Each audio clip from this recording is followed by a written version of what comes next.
Meet Samson Ogbole, a modern farmer in Nigeria. On this 300 acres of land equipped with 400 greenhouses, Farmer Samson grows both leafy and fruity vegetables without using soil. This method of farming is known as hydroponics, where plants are grown using either water, coconut or rice shaft. What's even more amazing, tons of vegetables are produced here every single week. And one might assume that the Soilless Farm employs hundreds of farmers, but that's not the case. You see, every 3 months, the Soilless Farm trains 1,000 youths on the A to Z of modern farming. These trainees, aged between 18 and 29, not only live and work on the farm during their trainings, but are also compensated with a monthly stipend of $50. Upon the completion of their trainings, these young farmers are then provided with free greenhouse setups, which they co-own and manage. As these farmers harvest their produce, the Soilless Farm team purchase the harvest from them and sell to their own market, creating a mutually beneficial ecosystem where the young farmers earn income, the Soilless team generates revenue, and customers receive a consistent weekly supply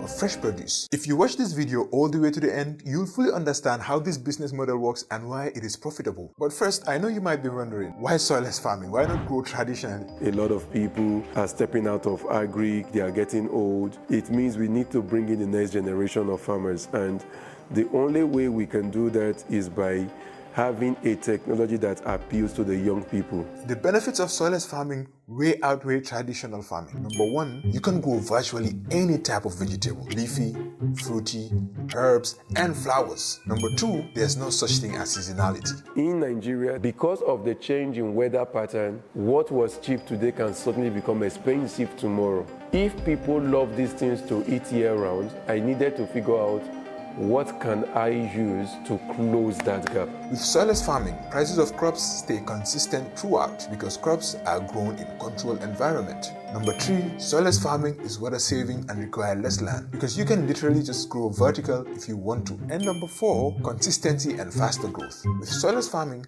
plants grow way faster and with enhanced quality. The benefits are just endless. These are just a few. This soilless farm is massive. It spans an impressive 120 hectares of land and currently equipped with 400 greenhouses. This farm has pretty much everything: administrative offices, a health center. We have the classrooms where we use for training, an accommodation site for partners and greenhouse managers, a recreation center where they get to play football, volleyball, and board games generally. Then we also have religious center, places for the Christians to pray, places for the Muslims to pray. We also have a market space. This place is called gazebo. They have lectures most times in gazebo. Like yesterday, they had an all-night lecture with Farmer Samson.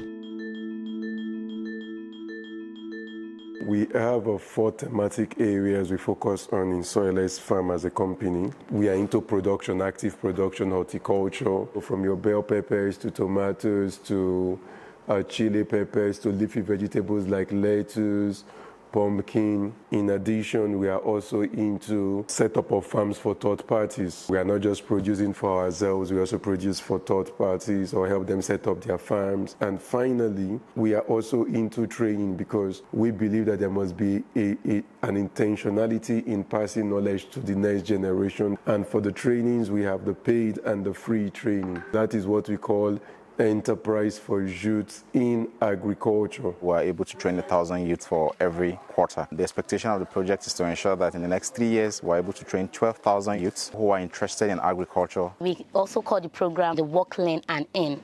They are working, they are learning, and they are earning. So it is to motivate them, it is to encourage them, because them coming here for 3 months, you would agree with me that most of them don't have any other stream of income. Despite training and building greenhouses for the trainees, they don't call them students. Instead, they call them partners. And I wonder why that is. In the scope of the project, we don't call them partners because we are doing a business together, we are running a business together. You set up as a company, you co-run a company, and we take from you, we share the profit, you make your money, I make my money. So in that kind of sense, we call you a partner instead of a student. Maybe I'm too slow, but I still can't make sense out of this business model. You train them for free, set up greenhouses for them for free, and then you handle all the logistics. Like, how do you make money? No, you do make money, but how profitable is this business model? Yeah, it's very profitable. This is one of the bigger the models they run in Italy, US, UK, a lot.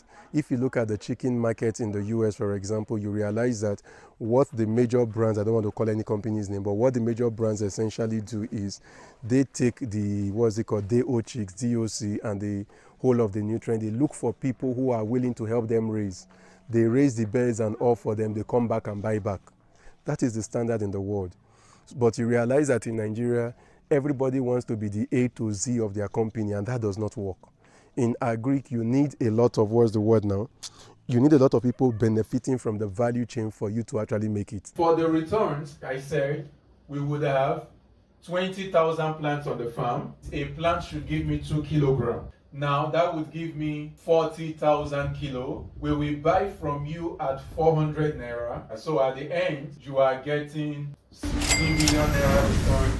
My key point was access to markets. You cannot hold down the market if you don't have the volumes to compete. And the only way you would have volumes to compete is you have farmers producing for you. And the only way you will get customers' loyalty is you have quality that remains the same. And the only way to ensure that quality that remains the same is by training people to plant the way you want them to plant. That is how it works. Before we start working with them, they get to have a company registered for them, and we partner with that company. Before they even start everything, we already told them how much we want to buy their produce back, because we have a market linkage. We have different kinds of markets. We have the open market. We have the high-end customers. For the open markets that we give grades B to, we actually do 1,500 naira. Therefore, the grade A we do 2,500, 3,000, sometimes during the festive period, 4,000 naira. For different produce that we have, say for bell peppers, we do roughly more than 600 kg weekly.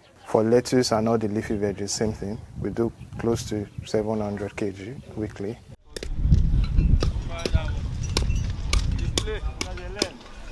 My name is Anthony Osita, and this is Metallic Integrated Technology MIT, where we specialize in metal fabrication, greenhouse construction and installation. This is our workshop, our open field workshop. Currently we are producing a prototype of a mobile greenhouse with some of our partners here from the cohort for Soilless Farm Lab. So we are training them on the construction of a shade house greenhouse construction.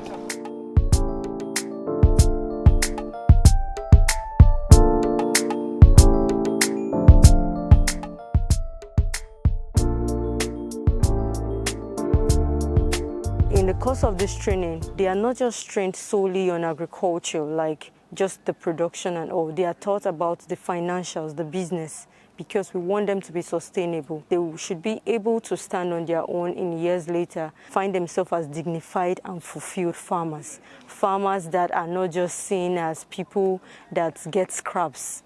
They actually have a good amount of money they make at the end of the day. As a trained biochemist, I realized that the levels of diseases in the society was becoming rampant. And it's not hard to see the linkage between what people eat and the diseases that you're seeing around as a trend. And I also quickly realized the farmers were not the problem. They are trying to grow for profit, and everything that exists is taking that profit away from them. So it only made sense for me to see that, the issue is the system that exists does not promote wealth for farmers. Now, it is one thing to come out and be saying, farmers, do like this, you would be wealthy.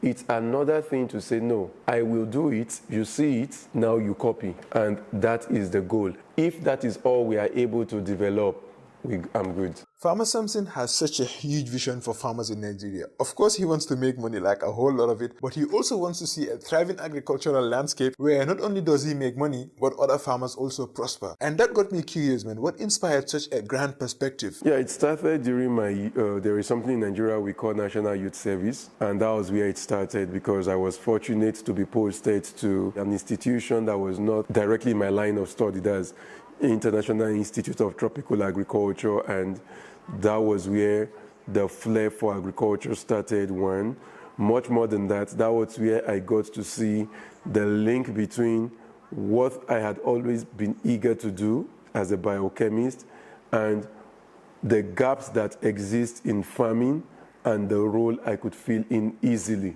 And that was over about 10 years ago. I worked for that company for about 3 years.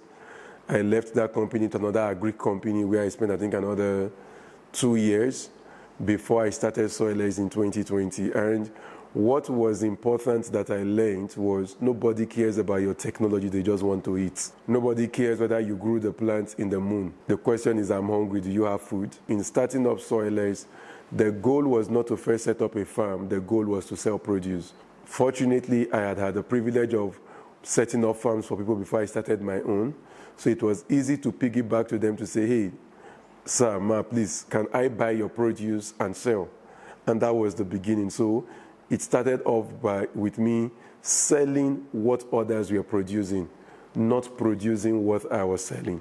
So after I had ensured that the market was on lockdown, it was now easy to convert that my profit into farm setup for myself. As I got into the farm and started going around and looking at the different setups, I realized that a lot of money has gone into this. To train a single batch for 3 months, the stipend alone is $150,000. Talk less of the setups and the logistics involved. So I know a big vision and ideas and all that does not fund this. So where does the funding come from? So if you look at the richest guys in the world today, it's not about their product, it's about their selling capacity. There is money available when you can do turnover of the money given to you. I mean, I did crowdfunding at some point, but the success around that was the fact that you could sell.